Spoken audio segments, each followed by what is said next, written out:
Karfe 5 agogon Najeriya, Nijar, Kamaru da Chadi. Karfe 4 kenan agogon TU da Ghana. Kun kamo sashin Hausa na Radio France International kan mita 16 gajeren zango. Michael Kudison. Masu sauraro, Assalamu alaikum, barkanmu da arzikin sake saduwa a cikin shirinmu na maraice kakanin labaran duniya. Za mu cewa Najeriya kungiyar kwadago ta fara wani gangami don nuna adawa da tsadar rayuwa da ta'addabi kasar. Duk da janye takunkuman da aka kakaba mata har yanzu kan iyakokin jamhuriyar Nijar da Benin na garkame. Faransa ta jaddada goyon bayanta ga shirin Morocco na baiwa yankin yammacin Sahara kware-kwarar ikon cin gashin kanta. Ha kuma shugaban Amurka Joe Biden ya ce akwai yiwuwar cimma tsagaita wuta a yankin Gaza nan ba da jimawa ba. To ga labaran daki-daki. Ɗaruruwan ma'aikata ne suka amsa kiran ƙungiyar kwadago ta NLC a Abuja, Najeriya wajen fita zanga-zangar lumana domin bayyana adawarsu da tsadar rayuwa. Ma'aikatan sun yi jerin gwano dauke da allunan da ke dauke da rubuce-rubuce akan abin da ke damun su, inda suke buƙatar gwamnati ta ɗauki mataki a kai. Muhammad Kabir Yusuf ya dauke da rahoto daga Abuja. A ranar Asabar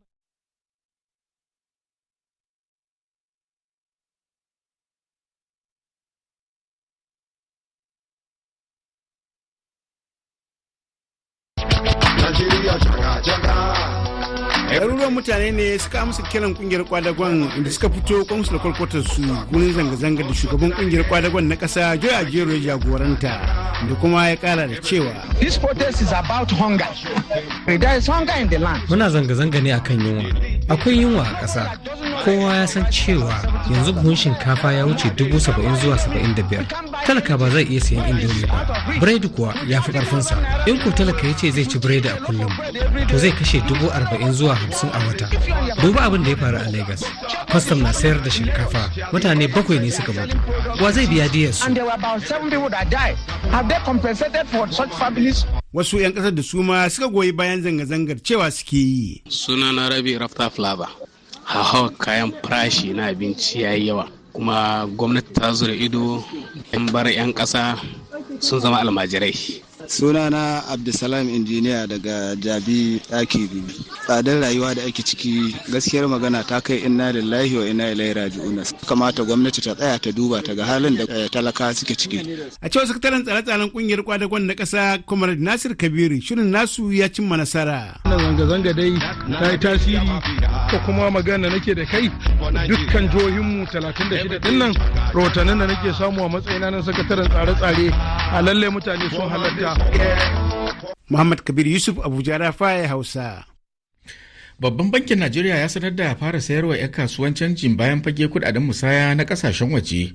A wata sanarwa da ya fitar a yau din nan, babban bankin ya ce kowane kamfanin canji a fadin kasar zai rika samun dala 20,000 a kowace rana, kuma za su rika sayan kowace dala akan naira 1,301.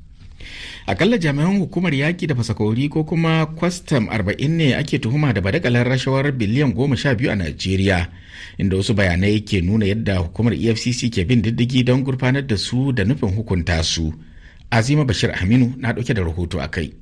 Wasu bayanan sirri da jaridar Premium Times a Najeriya ta bankaɗu sun nuna yadda jami'an na kwastam 7 suka shiga hannun EFCC yayin da hukumar ke laliban kusan 36 waɗanda ke da hannu a badakalar haramtattun fasakauri baya ga karɓar rashawa a kan iyakoki. Sai dai a cewar bayanan tuni EFCC ta saki jami'an 7 waɗanda tuni suka koma bakin aikinsu ba tare da hukunci ba, duk da badakalar mai muni. Bayanai sun nuna yadda jami'an ke bayar da damar shigar da kayayyaki cikin Najeriya har da wanda gwamnati ta haramta, duk da cewa babu tabbaci daga dukkanin bangarorin na hukumar custom da EFCC, amma jaridar Premium Times ta ce jami'an sun karɓi jimillar kuɗin da yawansu ya haura naira biliyan 12. Wannan badakala ta custom dai yana zuwa ne a wani yanayi da tattalin arzikin Najeriya ke cikin mawuyacin hali, da gwamnati ke laliban hanyoyin samun kuɗin shiga, amma a bangare guda jami'an suka yi amfani da ƙarfin iko wajen zagon ƙasa ga gwamnati ta hanyar shigar da haramtattun kayayyaki da kuma karɓar rashawa.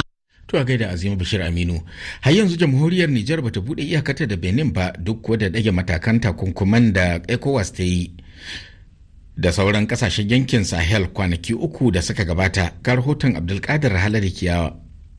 A ranar Asabar ɗin da ta gabata ne ƙungiyar ƙasashen yammacin Afirka ECOWAS ta sanar da ɗage takunkuman da ta sanya wa ƙasashen Nijar, Mali da kuma Burkina Faso, biyo bayan juyin mulkin da sojoji suka yi a ƙasashen.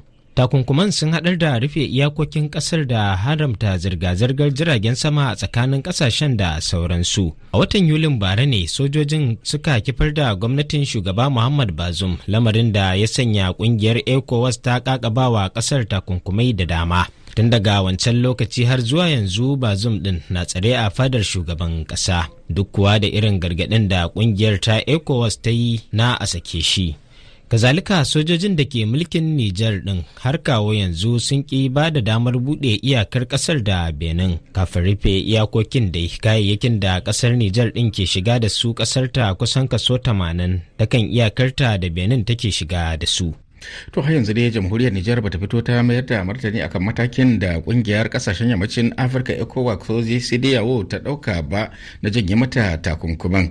Rahotanni daga yankunan kan iyakar Benin na nuni da cewa har yanzu iyakokin na a garkame sakamakon rashin cewa ufan da sojojin suka yi.